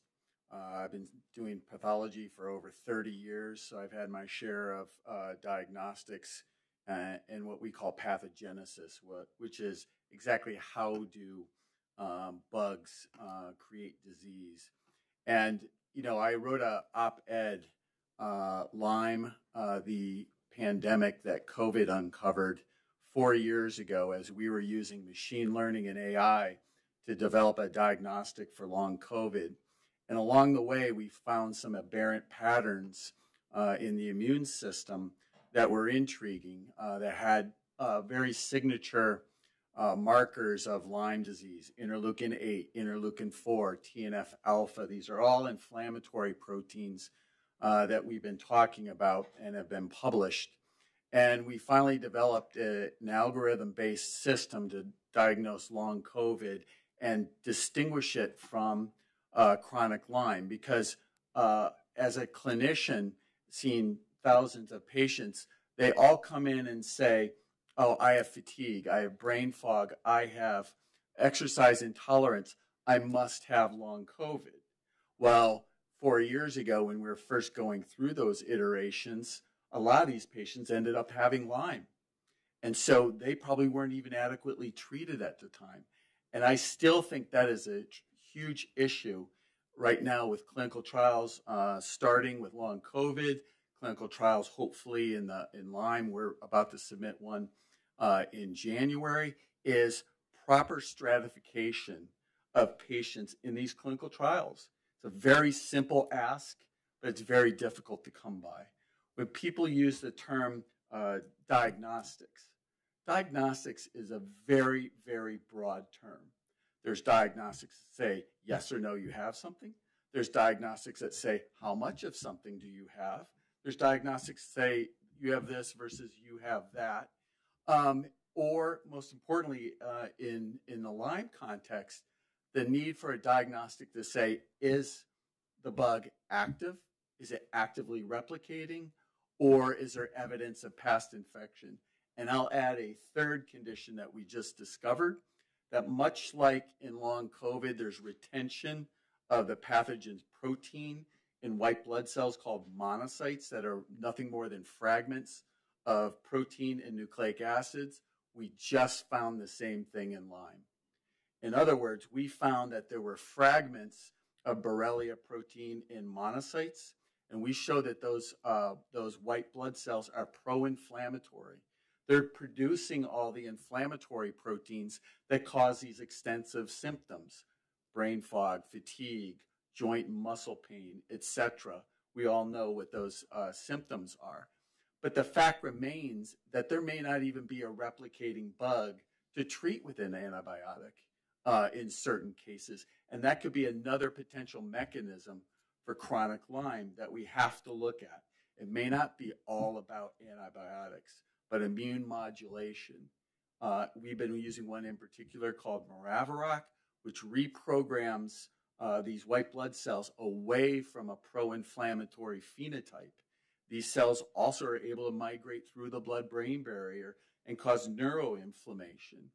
So we have to think of this differently as organism, disease, treat the organism, the disease goes away. What I tend to approach Lyme as doing is treating the bug and treating the chronic inflammation that results from the bug. And that could be due to mere fragments of the bacteria in some cases, but it may be the bug in other cases, and we need to be able to distinguish that. So thank you for your time, Secretary Kennedy. I think by looking at long COVID and Lyme, we've identified from some of the reports that I've seen that these are in the top 7 of chronic diseases in the United States impacting our population and again, the population worldwide. And these are also ones that haven't been adequately addressed from a funding level. So thank you, and I appreciate being here. Thank you, Dr. Patterson. Dr. Tal? I'm Mickey Tull. I'm an engineer. I'm an immunoengineer, and I've been working on infectious disease immunology for the last 20 years. And the reason that chronic Lyme is an invisible illness is because we don't have the test to measure it. People are often still told that they're fine while their bodies are breaking down. And I think one of the real tragedies is that we wait for their bodies to break down to really try to step in and help. And so some of the big innovations that we need are, we have to be able to measure what's happening, and we have to be able to measure it to see what trajectory are you on. Is your illness on track to recover, or is your illness on track towards catastrophic breakdown of your body? So at MIT, we're rooted in engineering. And rather than looking at this as a mysterious syndrome, we're looking at this as a set of problems, solvable problems. And so I lead a clinical study at MIT. It's actually MIT's largest clinical study. It's called the MIT Maestro. And I've left a handout on the back table, as well as I've given each of you guys to show you some of these features that we can measure. And we are running thousands of tests. We have over 1 million data points per participant. We've looked now we're looking at hundreds of people who have long COVID or chronic Lyme or acute Lyme and trying to see if they are on track to recover or not, comparing them to recovered controls. These diseases are complex, and clinicians can't exactly ask their patients, is your connective tissue damaged? Is your connective tissue recovering? Is your blood-brain barrier integrity compromised? What about, are you getting enough blood flow to your brain? But these are things that we can measure and we need to be measuring so that we can really understand the different impact. I've brought you just for an example. This is a capillary scope. You can look at the blood flowing through your smallest microvasculature, your capillaries, and You can wear there's all sorts of different wearables available to look at blood flow. There are different wearables and different trackers that you can look at. Eye tracking, you can look at voltage, brain voltage, you can through EEG. And so we have all these different measures that we can very finely measure and put hard numbers on different features of neurological dysfunction. So we don't need to say, oh, brain fog, that's a subjective symptom. We don't have a way to measure that. Well, we do have ways to measure neurological dysfunction, and we need to be doing that. And so we're in Maestro, our concept is measure absolutely everything. But the reason we're doing that is so that we can identify the tests that are the most impactful, the tests that we need to move forward with. And while we're not done yet, I do want to tell you that I think, at the very least, measuring blood flow, measuring, eye tracking and neurological dysfunction, those are really critical and important, and could really help us see, what is on track. And the other thing that I want to mention is one of the other things that we're doing is, instead of asking the immune system a yes or no question, have you ever seen this bug before, yes or no? We're really trying to look at the features of the immune response so that we can ask it an open-ended question. If you saw this bug, how did you respond? Was it in a way that was protective and you're clearing this infection, you're never going to think about this again? Or was it in a way that was catastrophic, bring the house down? And those are really important to identify, because then maybe we could help people before all of the ongoing damage and suffering. And so with that, I really want to thank you for your invitation today and for this open discussion. Thank you, Doctor. Thank you, Doctor. So we've already learned a lot of useful information about Lyme from our first three scientists. Fortunately, this meeting is being live cast and other people are learning from it. Our next four scientists are all people who work here at Health and Human Services. And before I turn it over to Dr. Jackson, I just want to go ahead and announce that because we have so much information today, we've launched a special dedicated page on the HHS website that is going to be a hub for news and data and policy around Lyme. So the website is HHS.gov/Lyme. It launched today, and I hope it will be a resource for everyone. And now I will ask Dr. Jackson for an introduction. There we go. Hi, everyone. I'm Dr. Alicia Jackson. I am the director of ARPA-H, which is an agency within HHS designed for just these types of problems that seem nearly impossible to solve. And we can bring the best innovators around the world who have new approaches. They have new paths that we can go down. And also we can bring together the groups, the data sets, all the AI tools that we need and build those for the community. And so I'm thrilled to be here to make Lyme disease nothing that seems impossible, but actually possible to solve and probable that we can do it, not just in 2035, but within the next 5 to 10 years. And I do believe that is possible if we bring the right people and resources and committees together. Already, we've started to build an effort around these invisible diseases. And while it sounds quite simple, it's actually quite complex, which is to take not only all the clinical trial data that's being produced around Lyme, but also each individual patient's record, the depth of that record, the clinical notes, and bring them all together in one place so that we can study them as a whole, make them available to researchers so we can understand what are the common patterns that we're seeing here, what's working, what's not working, why do some people recover when others do not, and get the kind of insights that we need. And we're building this for the community, because if we can build that foundation for the community, we can allow a bunch of folks to come on top of it and find those insights, ask the questions that need to be asked, and that will speed up the community as a whole. The second big area of innovation that we're quite interested in is around immunology and immune reset. And we're really looking to the community on this, which is what are those new ideas that you have?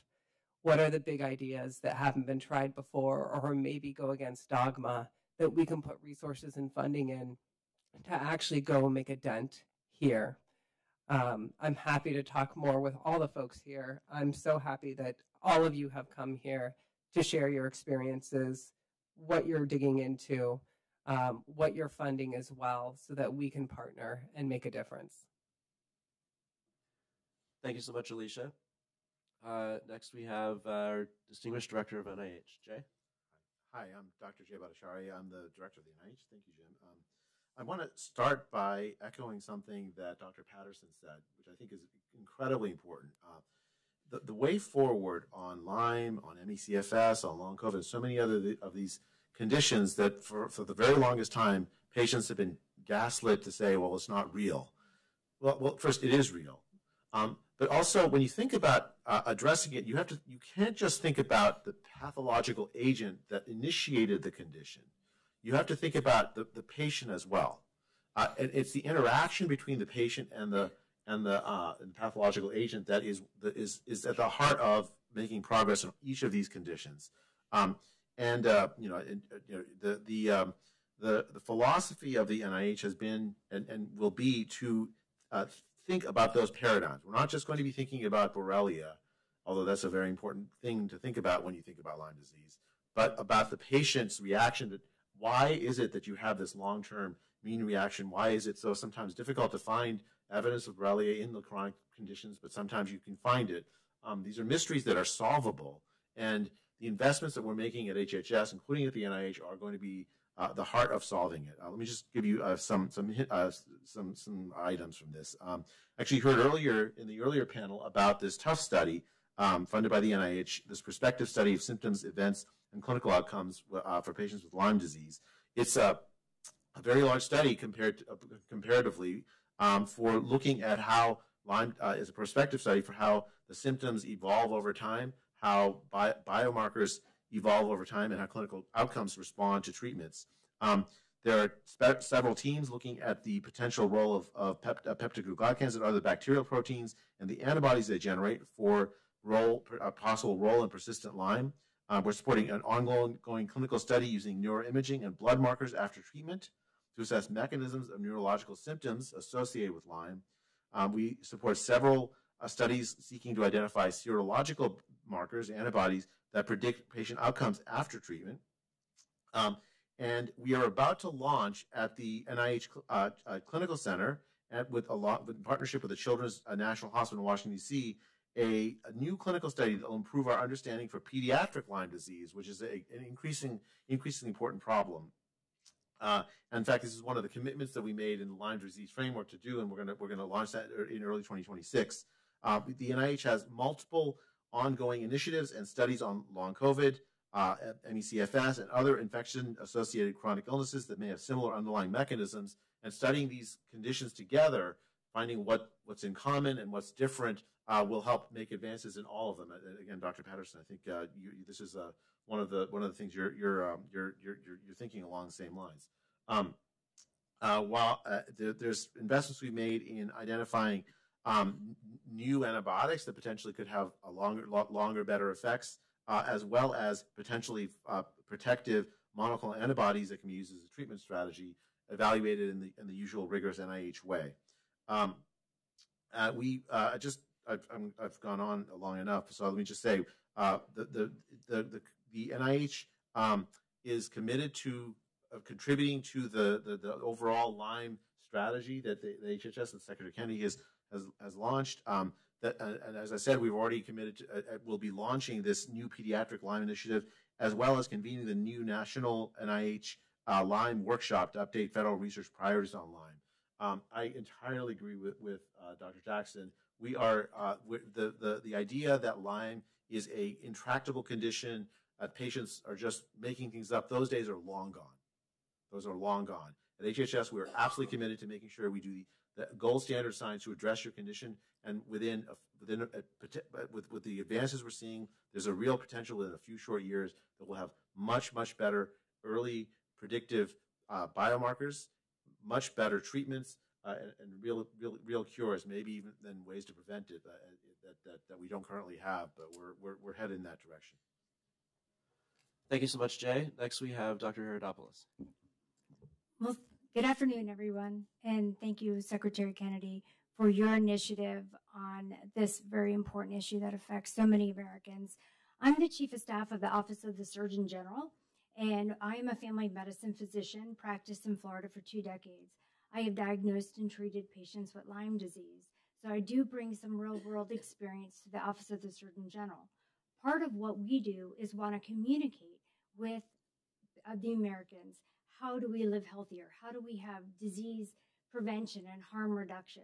So in this space, we are going to be very active in educating the public on preventing, as well as awareness to clinicians on how to diagnose. Secretary Kennedy, you gave us our marching orders earlier this year, and Dr. Honey and I put together a briefing for you with your subject matter experts within the department. And one of those takeaways, you said, I would want a live stream roundtable so patients and innovators and researchers and clinicians are seen and heard. And this is what we've executed today with your leadership, sir. And so many people around the world are cheering for you today because of this.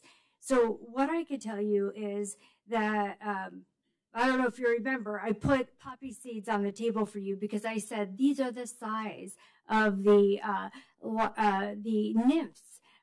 And people don't understand it's not just the adult tick that spreads the Borrelia bacteria. It could be the nymphs too, and those are the size of a freckle. So as we talk about primary prevention, we want, obviously, Secretary Kennedy wears jeans when he goes hiking for a reason, so he doesn't get Lyme disease and for others. And so we want to cover up. We want to make sure that we are not getting it in the first place, but taking it off.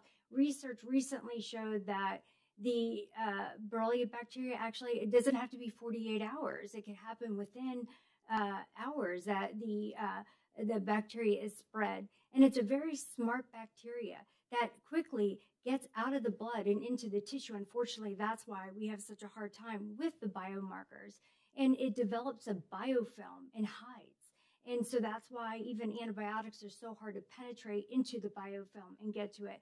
So clinicians need to understand that just because a patient doesn't live in the Northeast doesn't mean you're not thinking of it as a differential diagnosis.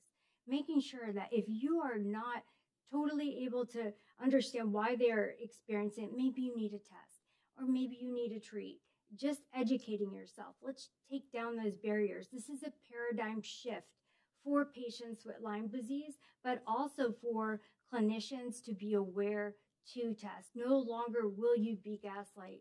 I want you to know your opinion, your experience matters, and you are valued.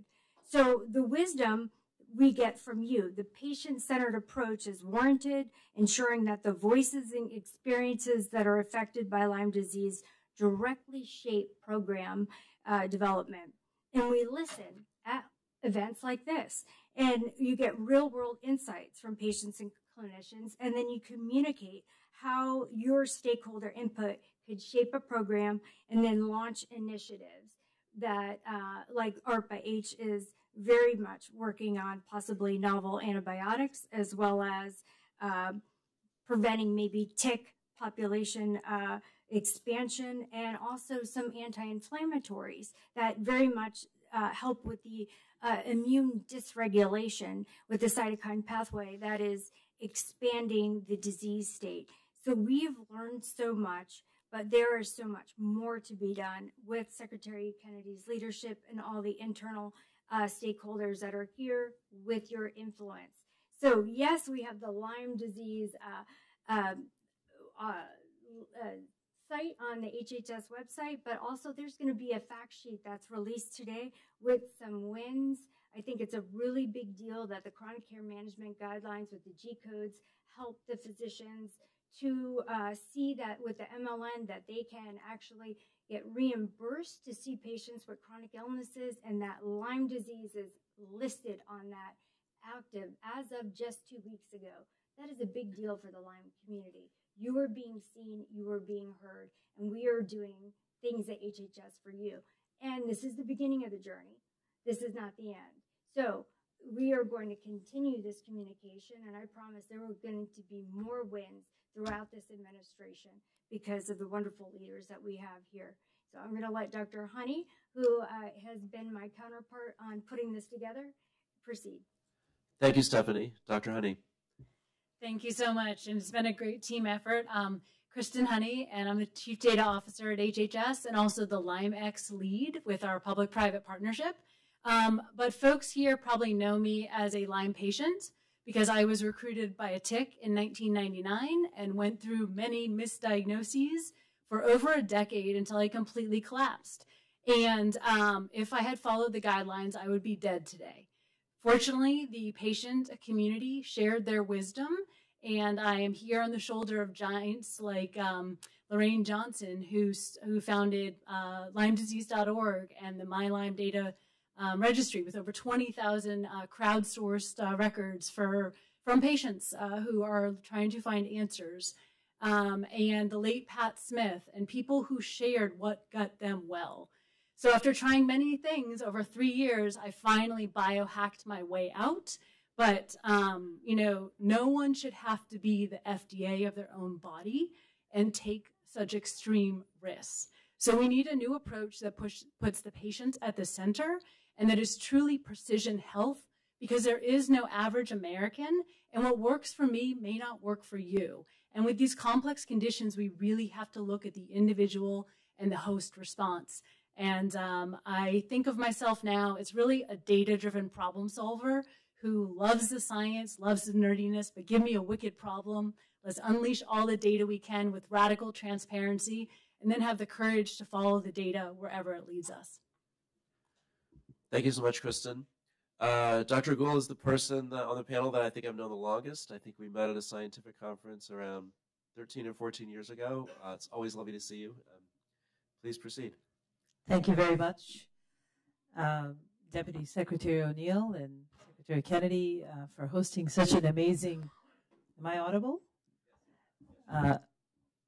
For convening such a great gathering. I think it's a critical moment in the history of our health and wellness care in this country that this convening is happening. My name is Dr. Anita Goel. By training, I'm a physicist and physician from Harvard and MIT. I'm the chairman of the Nanobiosym Research Institute and Nanobiosym Diagnostics, which is a company in Cambridge, Massachusetts. I've been on a lifelong journey to bring fundamental physics and biomedicine together.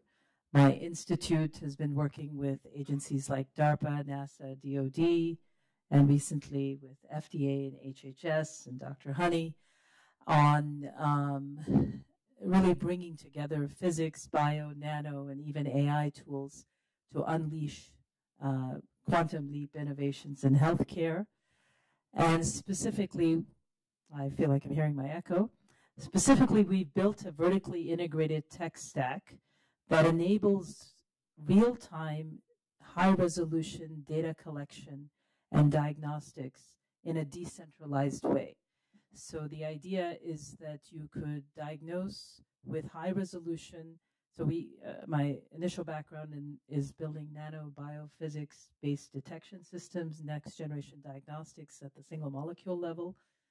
But we really harnessed all of that into a tech stack, most recently demonstrated with the FDA in a contract project we did with them, where we quantified the viral load. We have one of the most sensitive FDA-approved ways to detect low viral loads of COVID in saliva. And we quantified the viral load of these patients. So we ran a decentralized clinical trial. And we focused on collecting multimodal data. And Secretary Kennedy, you mentioned it's important to listen to the patient.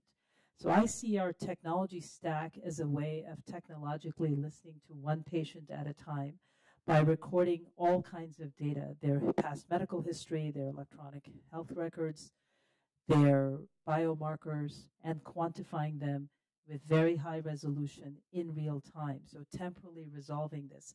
Most of our clinical trials are done in a low resolution way where we do cross-sectional studies.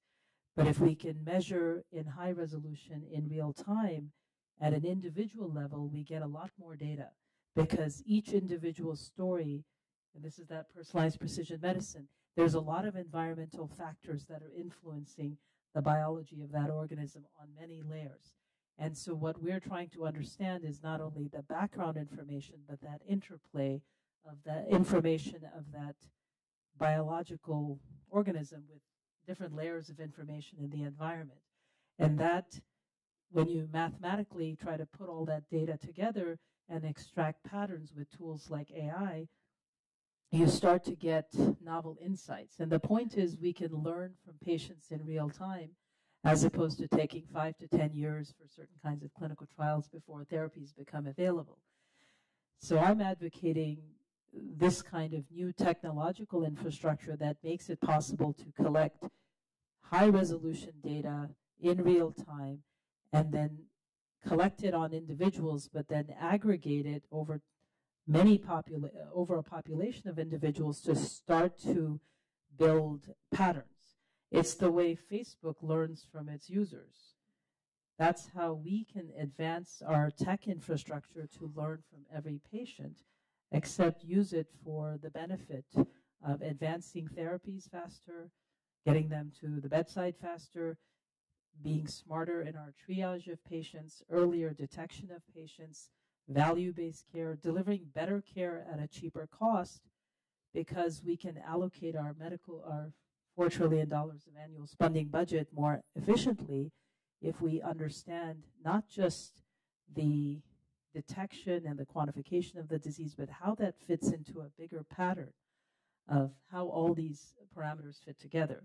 And so I think what I would advocate is that we're at a pivotal moment right now where with your leadership, we can make major investments into really bringing the convergence of things like physics, nano, bio, and AI together to unleash a quantum leap in our capabilities in terms of not only diagnosis, but this enables, in my view, a platform to accelerate novel therapies for many kinds of diseases, including chronic diseases. For example, we need to understand the interplay of infection and inflammation. And this is true in Lyme disease as well as long COVID and many other diseases. Or even if you look at other chronic diseases of inflammation.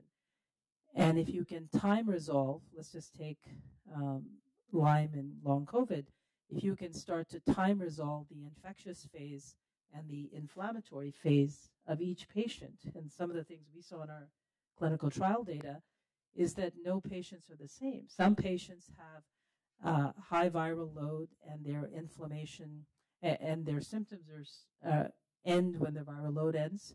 Other patients, their symptoms end, but they continue silently carrying a persistent viral load. And a third group of patients have no viral load, but they keep having symptoms in some sort of inflammatory framework. And just really trying to understand that and tease that out.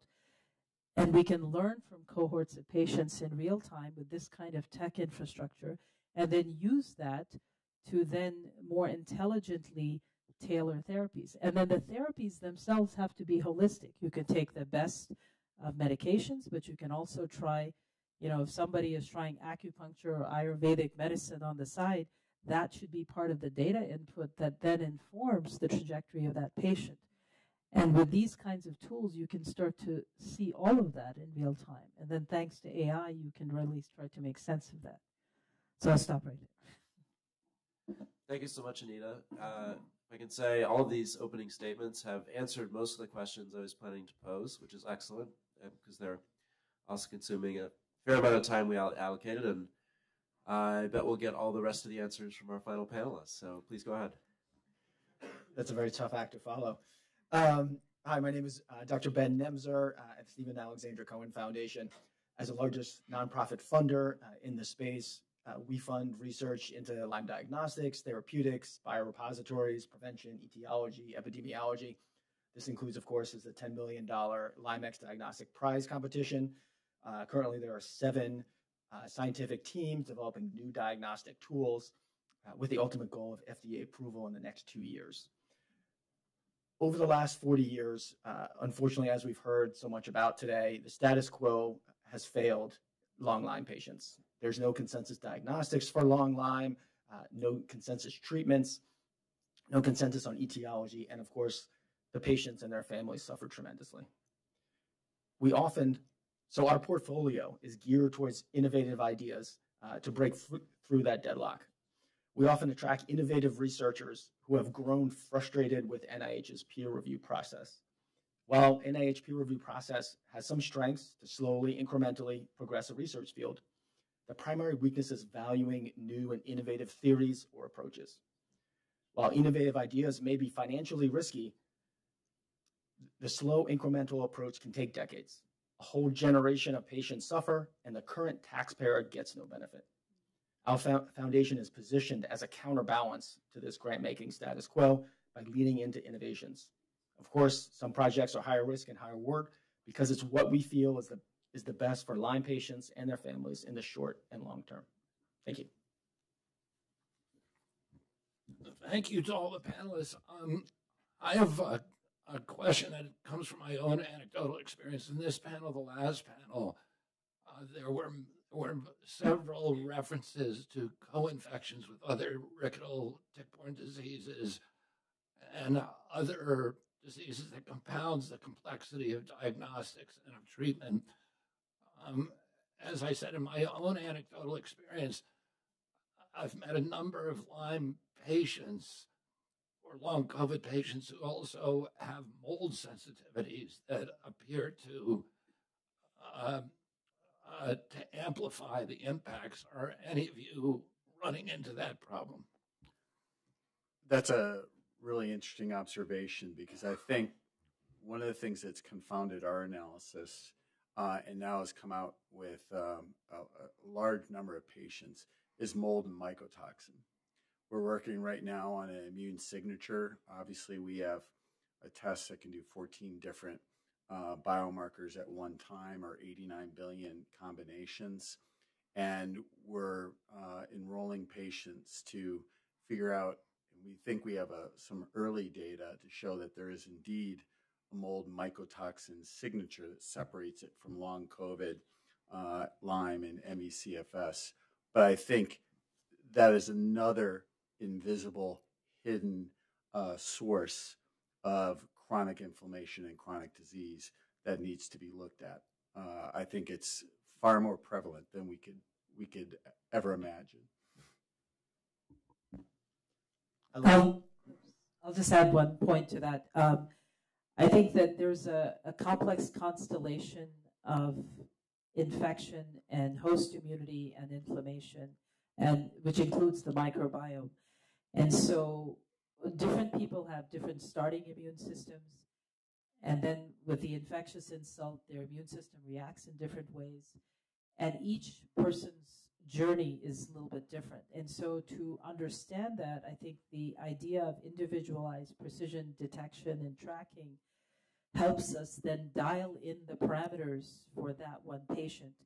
And the way you would do it for one patient may differ a little bit than how you do it for the other patient. And that's why, instead of the one size shoe fits all, having the ability to real-time track, in my opinion, helps you tease out why. Because, for example, one patient might be co-infected because of a baseline immunocompromised situation, whereas another patient may have a post-infectious inflammatory reaction that might then modulate their immune system in such a way that they become more prone to certain infections. And so you really have to kind of understand that interplay as well as the environmental exposures to really answer your question, in my opinion.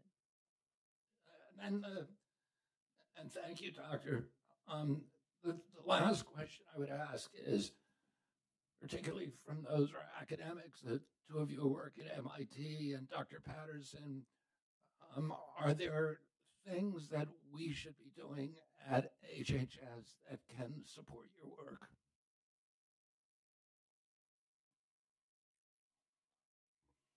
I think that's such an important question, because I think at the end of the day, on our parts, it's always bandwidth and funding. I would love to collaborate with ARPA-H, expand these databases that we use as a source for machine learning and AI, but even the smallest things such as having the proper scientists and bioinformatics people to pull together all that data and deposit it, even that takes resources. So I think, at the end of the day, especially in Lyme and long COVID, which are two excellent examples, I think funding is critical. But the other critical thing is what we're doing right here today. I would never have known what other people are doing in this space. We live in a little bit of a vacuum. Sharing these ideas, I think, as I've shared with you, Secretary Kennedy, in the HIV days, we didn't do this. In fact, the immunologists and the virologists rarely spoke to one another. But what we're doing today, we kind of get a feel for what everybody's doing. And a lot of us have similar ideas, maybe approached in a different way. That's what will get to real solutions and real outcomes. So I think this is what we should be doing. I want to chime in there that, I'm surrounded by colleagues who are trying to build tools that could really change this. Some novel alternative methods, these NAMs to humans on chip, as well as different ways of looking at the human in their own body, and developing new computational methods to really do systems medicine. And there's so much happening with AI developing the way it is. I think one of the things that we really need is there's still data that doesn't yet exist in the way that we need it to exist in order to analyze it. And the funding mechanisms that exist today aren't in a way that really allow us to develop these tools that we need and to, collect the data the way that we need to have it. And so I think, having funding structures that allow for these really critical developments that can leap us forward would be incredible. And I would just add to my colleagues here, I think this is an era of convergence. In the last century, a lot of our biggest innovations were in silos. So I think a great convergence across agencies, across disciplines, physics, nano, AI, bio coming together. I think the ability, you mentioned this idea of centers of excellence. I think those would be great places to set up where we could set up tech infrastructure to listen to patients at scale by recording, like almost having a place where we could record high resolution data on a certain set of volunteer patients in exchange for however we set it up. And that becomes, because our AI is only as good as the data we use to train it. So if we can get high resolution data, we can build next generation algorithms to really start to predict where things are going to go. And so I think leveraging some of your vision of setting up these centers, which can be places where we envision the future of medicine and healthcare with the latest convergence of tools to get information, but also where we can try new therapies and accelerate by recording and quantifying the response to the therapy. So it's all data driven. We can accelerate how new therapies, including suppressed therapies, get to market, and how we can think more holistically about health and wellness and even aging and chronic disease reversal. Thank you very much. That's exactly what we're envisioning with these centers for excellence. I'm glad to hear you validate that. I'm just curious, Dr. Gull and Dr. Tal, do you actually treat patients? Full-time research. So then how do you get your data? So we run clinical trials in partnership with the FDA where I partnered with several academic centers that recruited the patients, and then we collected all the data, built all the tech. I'm trained as a physician, but we work with a lot of others to actually recruit their patients. I'm surprised you aren't working with Dr. Patterson because he's got a lot of patients. Well, now that we've met.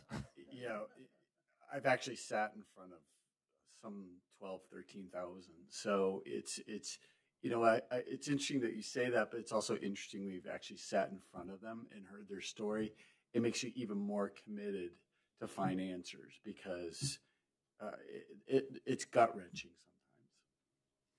So there's been a lot of mentions of data, and using data more efficiently is one of our priorities here at HHS.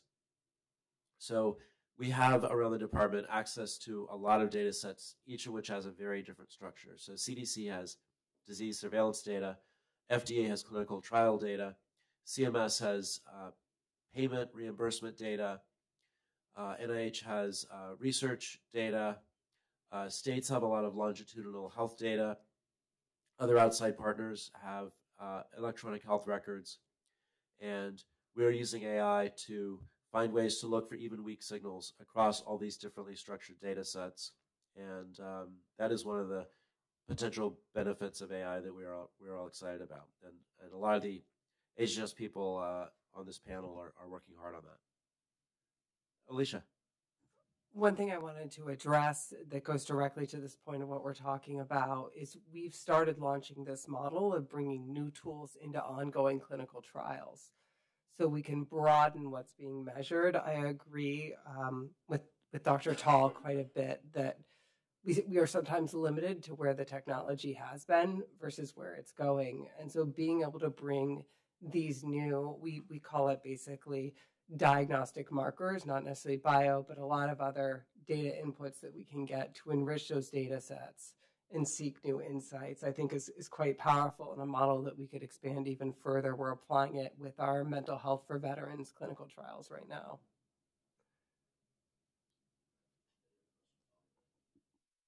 Okay, wonderful. We're out of time. This has been a really wonderful discussion. As I said, it's been live streamed, and we're going to, we've created this portal for more information.